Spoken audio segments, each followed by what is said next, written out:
ऐसा काम का प्रयास करो, सच्ची बात इतने विकल्प हैं। तो गृहस्थ के अपने विकल्प हैं, यहाँ आने के बाद अपने विकल्प हैं। तो निर्विकल्प जिस दिन हो जाएंगे तो निर्विकल्प समाधि में बैठ जाएंगे। तो बैठने के बाद जब तक सातवां गुणस्थान नहीं आ जाए, जब तक सातवें गुणस्थान में निर्विकल्प समाधि में न बैठे तब तक विकल्प है, सविकल्प अवस्था ही। लेकिन यहाँ आचार्य कह रहे हैं इन विकल्पों को ही छोड़ने की बात है कि विकल्प कैसे छूटे। तो इसका एक फॉर्मूला बताया कर्म दृष्टि से। अपन जो चाहते हैं वो होता है क्या? प्रत्यक्ष देखो, पिछले 2-3 साल का है, 2 महीने का है, कल का देखो, अपन जो चाहते हैं क्या होता है वैसा? उसका जवाब यही है कि वैसा नहीं।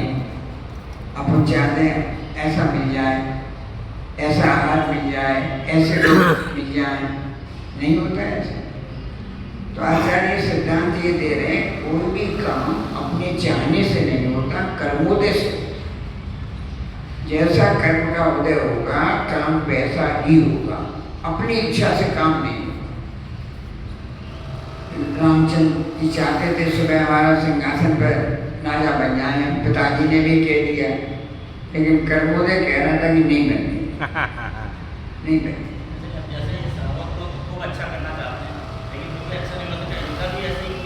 दोनों ही का कर्म, श्रावक के वैसे कर्म का उदय है, दाता का भी और पात्र का भी, दोनों के कर्म का अपना अपना उदय है। सही बात है, वास्तविकता भी।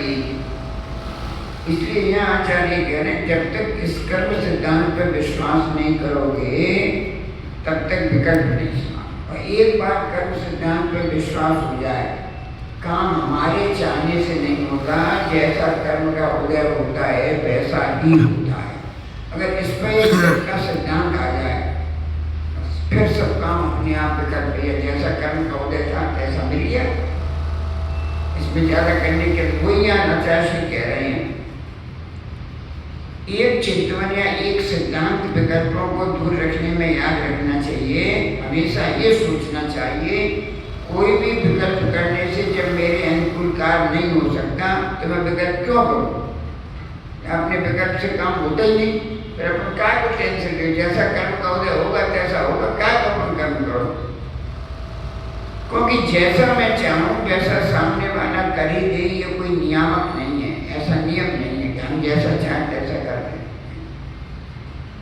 इसलिए पहले से ही मन को ऐसा तैयार करके रखें ये मेरे अनुकूल कोई कार्य नहीं हुआ तो विकल्प ही उत्पन्न न हो।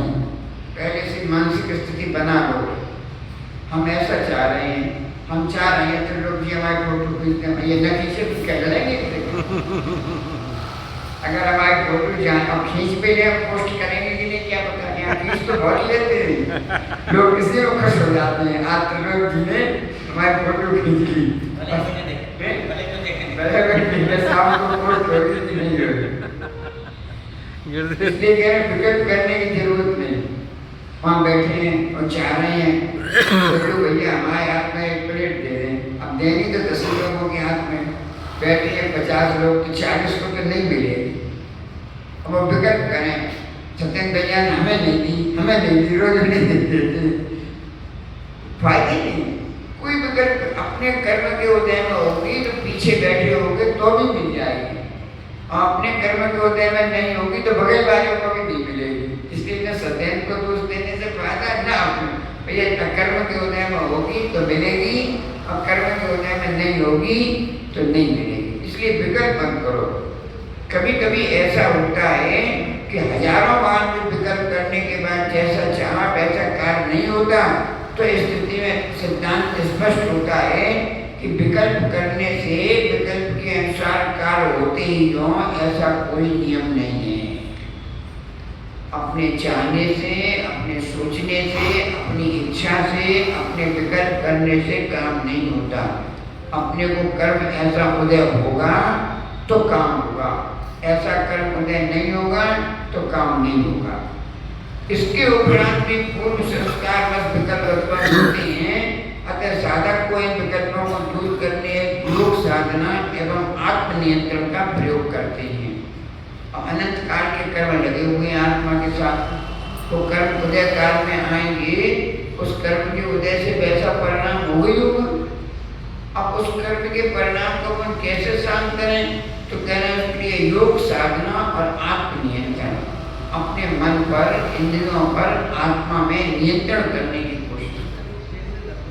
अभी जैसे अपने कोई पूर्व क्रोध कषाय का उदय आ जाए और अपने परिणाम बहुत गुस्सा के होने लगे, सुबह जैसे 4 चतुष्कोण कलश की होती है, अब हो गए 6, चाहिए 4 अब एक को नहीं मिला, अब उसे पूर्व कषाय का उदय था, उसे गुस्सा आ गया, कषाय का उदय आया, अब उस कषाय को देना उसे ये चाहिए था कि आत्मनियंत्रण करो भैया, ठीक है जिन्हें मिलने थे उन्हें मिल गए, आज हमारे उदय काल में नहीं था इसलिए हमें नहीं मिला, कल ले लेंगे।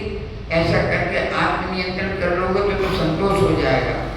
और कषाय के आवेग में बह गए, मामा जी ने हमें दी नहीं, उनका नाम ले लिया, उनके रिश्ते खास होंगे, उनकी जान पहचान किए, हमारी सुनती नाना प्रकार के विकल्प वगैरह बनना हो गए। ये विकल्प क्यों हुए? जो पूर्व भक्त का बाधा हुआ क्रोध कषाय उदय में आया, उस क्रोध कषाय पे तुमने आत्मनियंत्रण नहीं किया। कर्म के उदय से क्रोध के परिणाम बनेंगे तो, लेकिन ये तो अपना पुरुषार्थ है कि तुम कर्म के उदय से जो क्रोध के परिणाम बन रहे हैं, उन परिणामों को तुम चाहे तो रोक तो सकते हैं, उन परिणामों में बहना जरूरी हो रही है। नदी के किनारे बैठ गए, अब उसमें हाथ डालोगे तभी तो ठंडा पानी लगेगा, हाथ मत डालो, बाहर बैठे तो पानी ठंडक नहीं लगेगी। तवा गर्म है, छुओगे तभी तो जलोगे, नहीं छुओगे तो कैसे जल जाओगे। ऐसे ही करें कषाय का उदय है तो कषाय के उदय को स्पर्श मत करो, वो कर्म उदय में तो आ रहा है, उदय में आएगा 1 मिनट 2 मिनट 5 मिनट 10 मिनट का होगा, धीरे धीरे धीरे धीरे बहुत शौक अपने मंदिर में गुस्सा आती, अब नियंत्रण भैया मंदिर में किसी में लड़ने की जगह तो रही है, मंदिर में गुस्सा करने के स्थान तो रही है, ठीक है आप आके बैठे, अभी यहाँ मान लो बाहर उठ के जहाँ कोई दूसरा आके बैठ गया, अब इन्हें देख के अंदर से पूर्व कर्मोदय में आ गया। अब 2 स्थिति हैं, या तो गुस्सा को शांत करने भैया कोई बात नहीं बैठ जाने दो, अपन पीछे बैठ जाते, ये कहलाता है आत्मनियंत्रण। और क्यों बैठ गया, उठो यहाँ से, हम बैठे थे तुम क्यों बैठ गया, उठ के बैठो, पकड़ ली, ये होता है कषाय के आवेग में बह जाए। आचार्य कह रहे हैं जब कषाय का उदय आए तो उसके आवेग में बहो मत, क्या करो आत्मनियंत्रण करो। नहीं, गुस्सा हमारा कर्तव्य नहीं है, हमें इतनी हमारा इस समय बैठने का कर्म का परिणय नहीं था, इस क्षेत्र में हमारा परिणय नहीं था, पिछली क्षेत्र में है, और 2 स्थान पीछे भी बैठ जाए तो क्या फर्क पड़ता है। ऐसे अपने शांत भाव कर लोगे, कषाय निकल जाए। उदय तो आई कषाय में, लेकिन परिणाम शांत कर लिए तो आगे का बंद बच गया। और उदय आई और उदय के अपन गुस्सा भी करने लगे, उसमें बह गए कषाय के आवेश में, आगे का बंद भी कषाय का हो गया।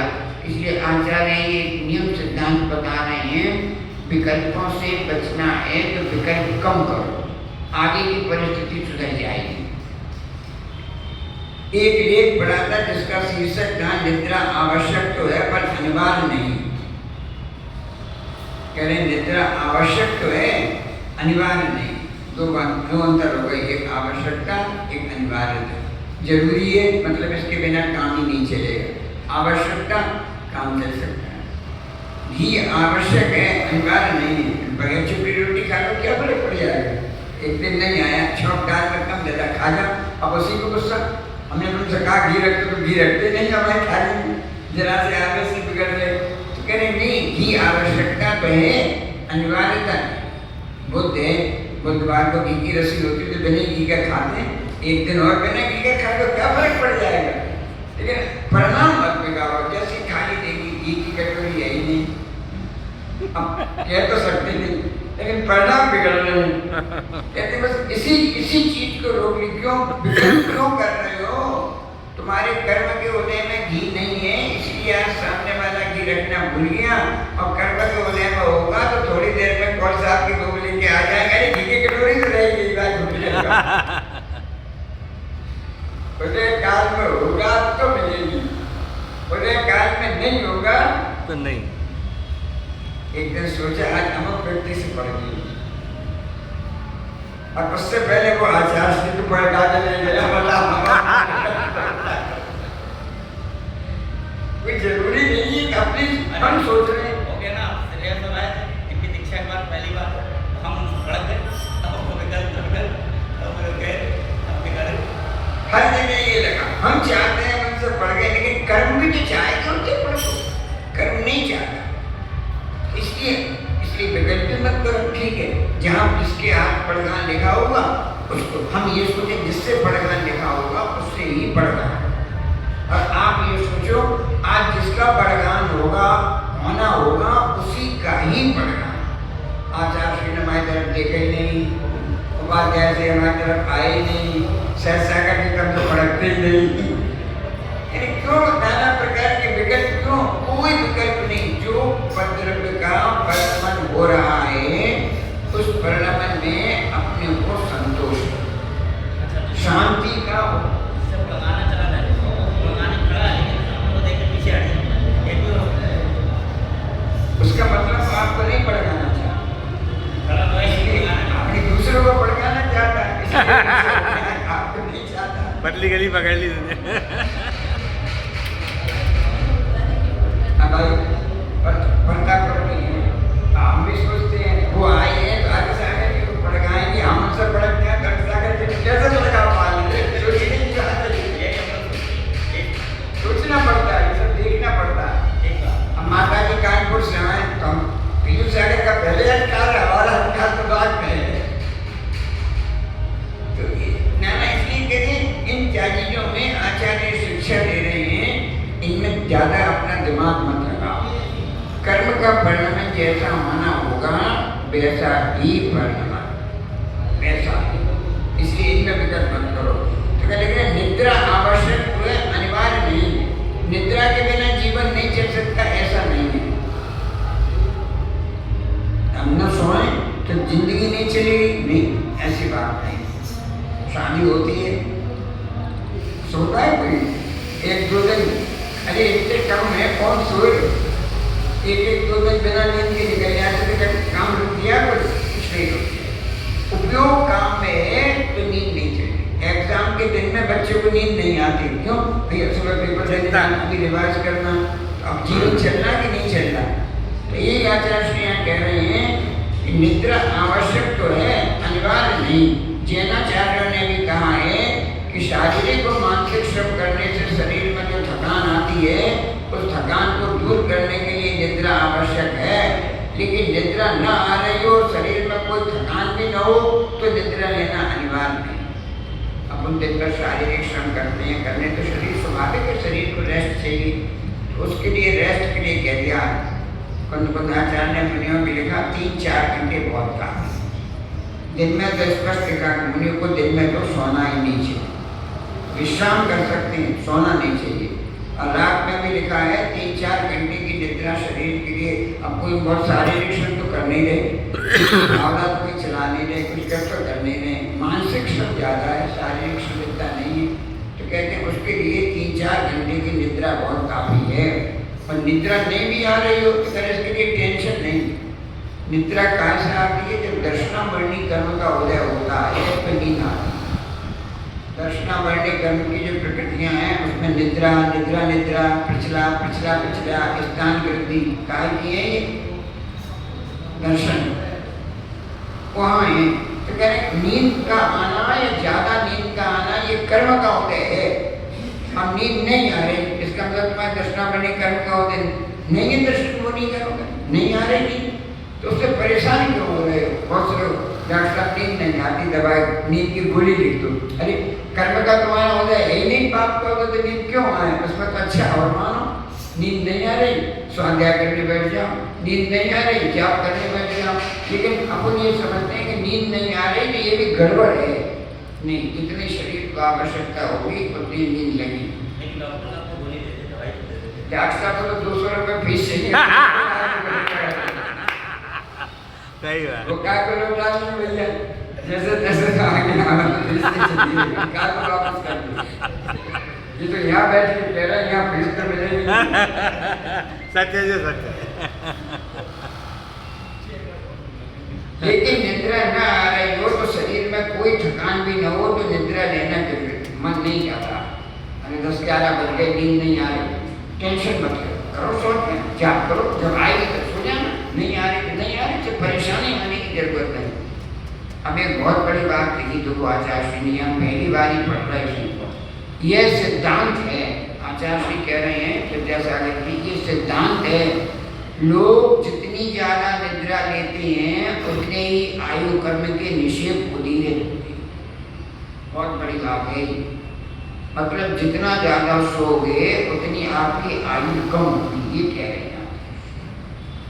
यहाँ क्या लिखा, लोग जितनी ज्यादा निद्रा लेते हैं, जितने ज्यादा सोओगे उतने ही आयु कर्म के निषेध उदीरित माने उदीरना हो रही थी। आप जबरदस्ती सो गए, नींद नहीं आ रही थी, कर्म का उदय नहीं था, कर्म के उदय से नींद आ रही तो स्वाभाविक नींद होती, लेकिन आप अब टाइम नहीं है, लेट जाओ, कर लो, सो जाए, आप जबरदस्ती सोए। जब जबरदस्ती सोने का प्रयास करोगे तो वो कर्म का उदय नहीं कहलाता, वो कहलाती है कर्म की उदीरना। आपने जबरदस्ती उस कर्म को बनाने की कोशिश की है, और कर्म के निषेध अगर आप नहीं सोते तो वो आयु कर्म के निषेध उदय में नहीं आते, लेकिन आपने जबरदस्ती सोकर, यहाँ लिख रहे हैं, जबरदस्ती सोकर उतने आयु कर्म के निषेध होते हैं। जितना ज्यादा सोओगे उतनी आयु के निषेध घटेंगे। अकाल मरण में क्या होता है, आचार्य उदाहरण दिया, जैसे घड़े का, शंकर जी के उस पर घड़ा रखा रहता है, एक एक बूंद पानी टपकता है, अगर उस घड़े में डंडा मार तो घड़ा टूट जाएगा, पूरा पानी एक साथ गिर जाएगा।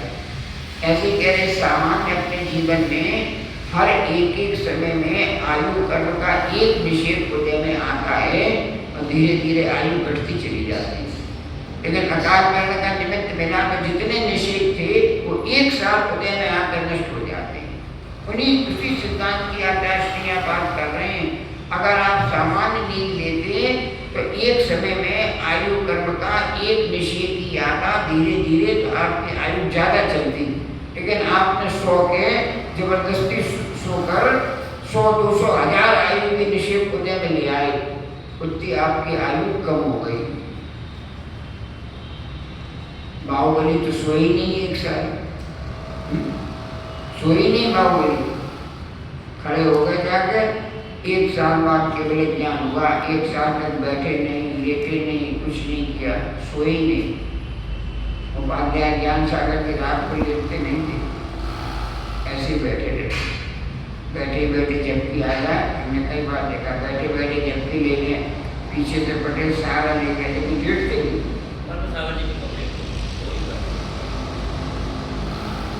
बहुत सिद्धांत की बात, इससे शिक्षा लो, कम सोने का प्रयास करना चाहिए, ज्यादा सोने का प्रयास नहीं। जितनी ज्यादा सोओगे उतनी आयु कम, आयु लंबी करनी है। जबरदस्त स्वाभाविक नींद आ रही है वो तो सो, लेकिन जबरदस्ती की नींद, गोली खा के नींद लेना, कोशिश करना, सिर में जरा तेल ठोंक दो तो नींद आ जाएगी, डाल दो तो ये कर दो तो नींद आ जाएगी।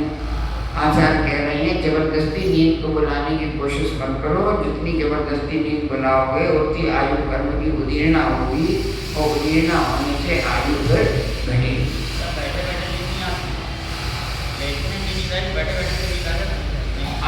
आती तो है गुरुदेव, कम आती है। बस उस पर लोग बैठते हैं, कितनी नेक बस चली, नींद आने लगती, पिछला तीव्र दर्शना, तीव्र कर्म का हो गए। पन्ने में बच्चे को लिटा दो, कितने रो रहा हो, नेक लिटाओ और ऐसे जलाओ, सो जाएगा बच्चा। गोदी में ऐसा लेकर हिलने से कर्म की उदीरना हो, अगर हिलाते नहीं तो कर्म उदय में नहीं आता। बस जब तक खड़ी है तब तक वो कर्म उदय में नहीं आ रहा, जैसे ही बस चली, 4-5 झटके लगे वो कर्म वैसे उदय, उसका उदय काल नहीं था, ये कहलाते उदीरना। जब कर्म उदय में नहीं आना हो, बैंक में पड़ा है स्टॉक और फिर भी तुम उसे जबरदस्ती निमित्त ऐसे मिला दो। खाने का समय नहीं, कभी खाना खा के गए, 8 घंटा हो गया, भूख नहीं लग रही थी, वो छुटा भेजने वाले कर्म उदय में नहीं आ रहे थे, लेकिन किसी के यहाँ पहुँचे और उसने 4 चीजें ला कर रख दी टेबल पे। अरे ले, अरे खा क्या? नहीं चलता है, थोड़ा तो चलेगा। सामने चीज रखी है, जब चुटकी ने देखना शुरू कर दी, रसना इंद्री को स्वाद पहुंच गया। दूसरा कहने वाला है अगर वो चीज बाहर के निमित्त नहीं मिलते तो उस समय वो कर्म होने में नहीं आता, लेकिन बाहर के निमित्तों से अंदर का वो कर्म जो अपने सुरक्षित था आत्मा में, वो बाहर के निमित्त मिले और उदय काल में आ गया। ये कहलाती उदीर्णा। कर्म का उदय नहीं हो फिर भी बाह्य निमित्तों से उस कर्म को जबरदस्ती उदय में ले आना, ये कहलाती उदीर्णा। ऐसे भी बहुत होती उदीर्णा। नाड़ी भी तीव्र गति से चलती है। ये दिन में निद्रा लेते हैं तो नाड़ी की गति और ज्यादा तीव्र होती है। अतः दिन में शयन करना तो अनिवार्य क्या, आवश्यक भी नहीं है। भिन्न भिन्न क्रियाओं से नाड़ी की गति भी भिन्न भिन्न हुआ करती है। प्रमाद की अवस्था में नाड़ी की गति सबसे ज्यादा होती है। अभी कोई बुरी खबर मिल जाए फिर युवक में नमक बुरी खबर मिल जाए, यानी बाहर के निमित्त का अपने ऊपर प्रभाव पड़ता है। आचार करें, कुछ लोग कहते हैं कि निद्रा नहीं आने से टेंशन बढ़ते हैं, और ये भी कहते हैं कि टेंशन को दूर करना हो तो सो जाओ, सो जाने से मानसिक तनाव दूर हो जाते हैं। ऐसी धारणा सही नहीं है। आचार्य श्री कह रहे हैं ऐसा सोचना सही नहीं है। हाँ, इतना अवश्य है कि मानसिक तनाव से श्रम से शरीर में या मन में जो थकावट आती है वह जरूर निद्रा से दूर हो सकती है, लेकिन आचार्यों ने मानसिक तनाव को दूर करने के लिए निद्रा को आवश्यक नहीं बताया, किंतु ध्यान का अभ्यास करो ऐसा कहा है। तो थकान है, सिर भारी है, तो ये मत करो कि सो जाए तो थकान मिट जाएगी। यह आचार्य श्री कह रहे हैं। शास्त्रों में आचार्यों की ज्ञानार्णव ग्रंथ में आचार्य शुभ चंदी ने ये कहा है जब ऐसी थकान हो कायोत्सर्ग करो।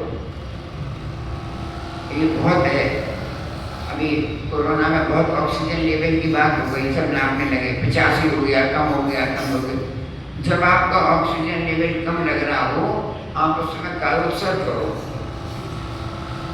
आप एक बार करने से पहले ऑक्सीमीटर से नाप लो और 2-3 बार कायोत्सर्ग करके फिर नाप लो, तुरंत आपकी ऑक्सीजन सही हो जाए। तुरंत हमने बहुत प्रैक्टिकल किया। अपन ने अपनी सांस लेने की प्रक्रिया को बहुत कम कर दिया। पूरे फेफड़ों से अपन श्वास लेते नहीं। आर्मी में भर्ती होने के लिए एक नियम है, चेस्ट का एक्सपेंशन मिनिमम 5 सेंटीमीटर होना चाहिए। आप भर्ती होने के लिए कोई ईगो क्या आता है, टीका लगाया, जोर से सांस लो। इतनी क्षमता होनी चाहिए कि 5 सेंटीमीटर 2 इंच तक फूल जाए। ये कब फूलेगा, जब कोई पहले से दौड़ लगाता रहा है, अभ्यास करता रहा है, और उसने दौड़ लगाई नहीं, अभ्यास किया नहीं। अपन नॉर्मल में जितनी सांस लेते हैं वो अभी केवल 1/4 लंग्स में सांस जाती है, जाती नहीं नीचे में। इसलिए जिन लोगों को कोरोना में, वो लोग ज्यादा जल्दी मरे, जैन बहुत कम मरे कोरोना में, और खासतौर पर जो कायोत्सर्ग या सांस का अभ्यास करते थे उनकी मृत्यु नहीं हुई। क्यों? उन्होंने अपने लंग्स को पूरा एक्सपेंडिशन करने की आदत डाल रखी। कुंद जी ये बार बार कहते हैं कायोत्सर्ग करो, 27 श्वास में हर जगह अपने में लिखा है, अपन करते नहीं। ये भी आचार्य की अवज्ञा है। इसमें भी हमें लगता है दोष लगता ही होगा। आचार्य श्री लिखा है, कह रहे हैं 27 श्वास में करो तो करो 27 श्वास। उसका मतलब ही है जब 27 श्वास में पूरे इस तरह से पढ़ेंगे तो इतनी ऑक्सीजन बॉडी में जाएगी कि सारे लंग्स में ऑक्सीजन पहुंचेगी, और वो जब ब्लड के थ्रू सारे शरीर में ऑक्सीजन, बिल्कुल मेडिकल साइंस है, धर्म का लेना देना नहीं है।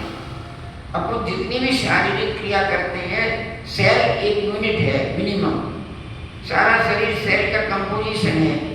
एक सेल में, हर सेल में मेटाबॉलिक प्रोसेस हो रही है, और उस मेटाबॉलिक प्रोसेस होने से उसमें ऐसे कार्बन डाइऑक्साइड डीऑक्सीजनेट तत्व बनते हैं जो शरीर से बाहर निकलते हैं। उन बाहर निकलने के लिए ब्लड में आरबीसी के द्वारा जो लंग्स से ऑक्सीजन आ रही है, वो ऑक्सीजन उस सेल से ट्रांसफर, ऑस्मोसिस की प्रक्रिया होती है, ऑक्सीजन को अंदर कर देती है, कार्बन डाइऑक्साइड या वेस्ट मटेरियल को निकाल लेती है।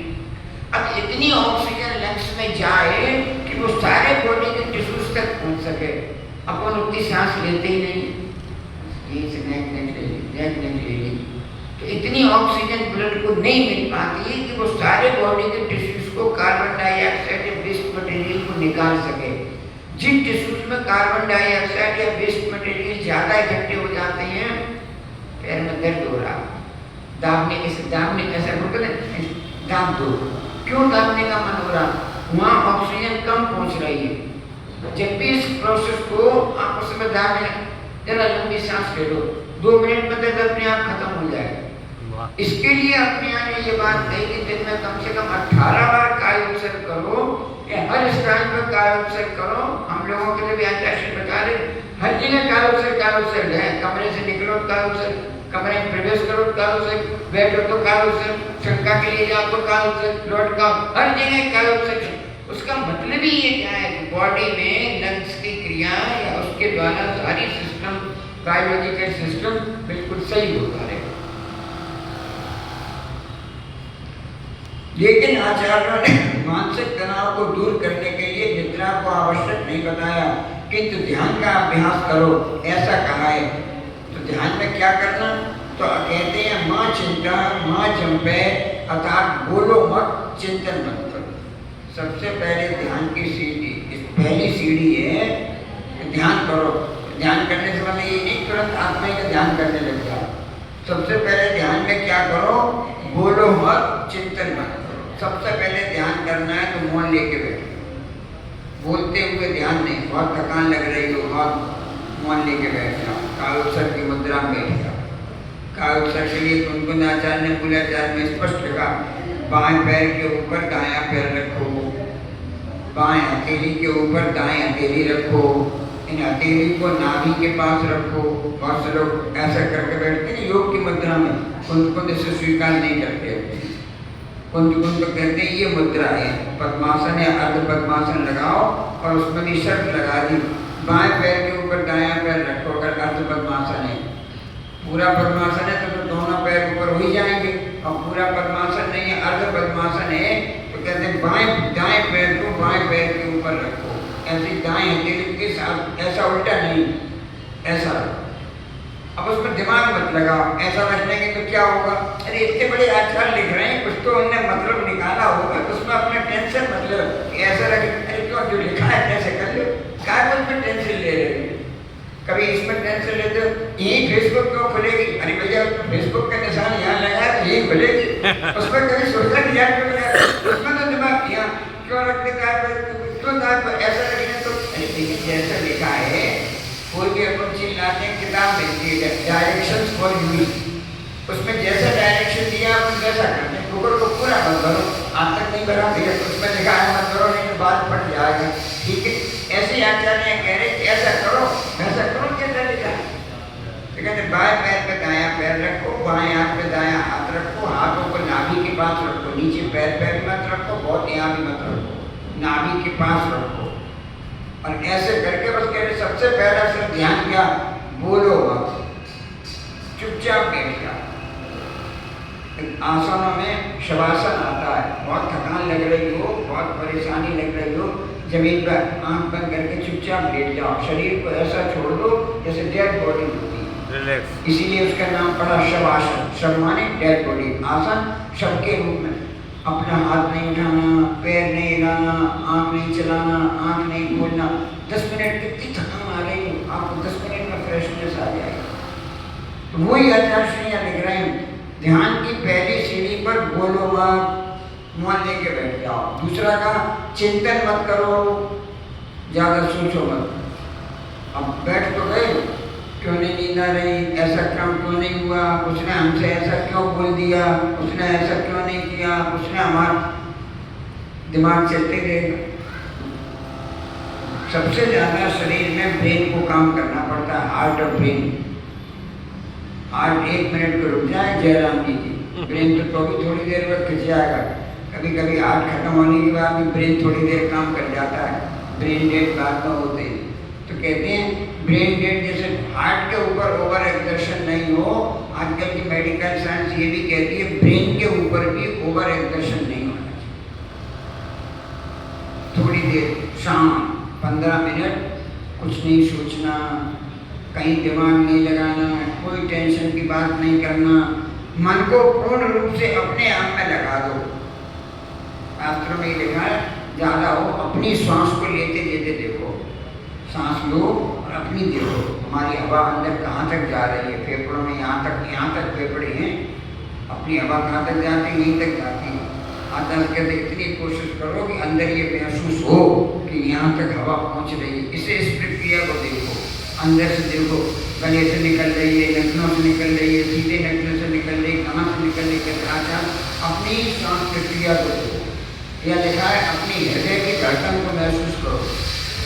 ऐसा नहीं है एकाग्रता लगाओ तो दिल की धड़कन भी सुनाई पड़ती है, धक धक धक धक धक धक सुनाई पड़ती थी। उसको दिल को कैसे धड़क रही है, कैसी गति है, तो कह रहे उसमें मन लग जाएगा। आचार्य कहते इतना भी मन हो, तीनों लोगों को मन छोड़ के कहाँ लग गया, केवल अपनी दिल की धड़कन में लग गया या अपनी सांस प्रक्रिया में लग गया, तो कह रहे ये भी तुम्हारे लिए बहुत बड़ी सफलता है कि जो मन अभी भाग रहा था विदेशों में, अंतरिक्ष में, आसमान में, समुद्र में, कहाँ जा रहा था, कोई मन की चपलता की गति नहीं थी, वहाँ सबसे तुमने अपने मन को रोक के केवल अपनी श्वासोच्छ्वास में हृदय की धड़कन पर रोक लिया। आचार्य कहते ये भी बहुत बड़ी सफलता है, बहुत बड़ी सफलता। इसी का नाम धर्म ध्यान है, कुछ नहीं सोचना।